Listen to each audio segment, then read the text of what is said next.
The U.S. Department of Energy was compromised by a group of Russian hackers. The department was one of several targets hit by a cyber extortion gang yesterday. Officials say the hackers gained access to information from two state motor vehicle agencies. Louisiana and Oregon campaign caught quickly. Things back to normal, reportedly. Neither the U.S. military nor intelligence community affected. Officials say the hack's not expected to impact anyone too extensively. Fox News anchor Shannon Bream with Fox News Sunday joins us this morning. Good morning, Shannon. Good to see you. You too. Good morning. Okay, you guys are all over this developing story this morning about this Russian ransomware attack. Hit the federal government. The Energy Department was mentioned. I know we talked about these motor vehicle in some states as well. This sounds big. This sounds clearly like it could be serious. I know that's something you're going to follow up on.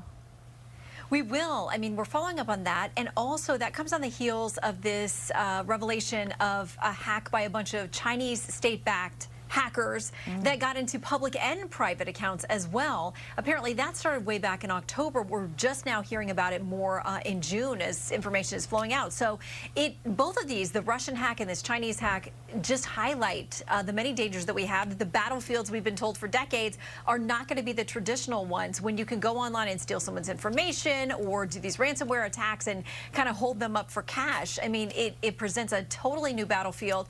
And I got to think this will be one of the things that Secretary Blinken's going to have to talk about with the Chinese when he's over there, meeting face-to-face with them this week, the cybersecurity issue and the fact that, you know, we've got this Russian hack, but again, China has been accused of doing the same thing on a mass scale too. Yeah, definitely a concern. And then I know former President Donald Trump's arraignment, still a hot topic, and what this might mean for his campaign. Really the Republican Party at large, too. Something else you'll talk about. Yeah, because more broadly, it affects the whole nomination process, what happens next. These indictments have been good for him in polls and in fundraising. I mean, he's got a monster lead when it comes to the polls. And he picked up, his team says, I think another $7 million or so in new fundraising since the indictment dropped. If you've heard him out on the campaign trail the last few days, this adds fuel to his fire, his argument that he doesn't, you know, comport with the establishment. They're trying to get rid of him, trying to keep him out. So good for him, it looks, at least in the short term, it looks politically. Legally, this is a very serious issue, especially this new federal indictment, because it has serious jail time connected to some 37 different counts.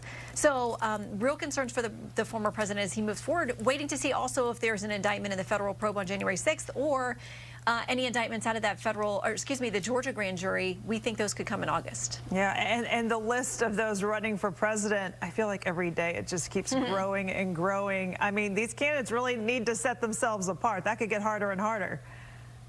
Yeah, as the field grows, and it's going to be a really tough summer, a real crunch for them because everybody wants to get on that first debate stage in August, and it requires a certain amount of donors, a certain number in various polls.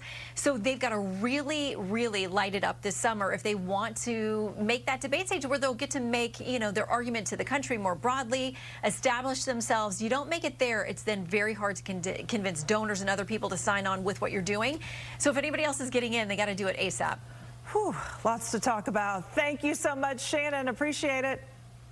See you Sunday. We'll look forward to that. Fox News Sunday with Shannon Bream airs right here Sunday, 8 a.m.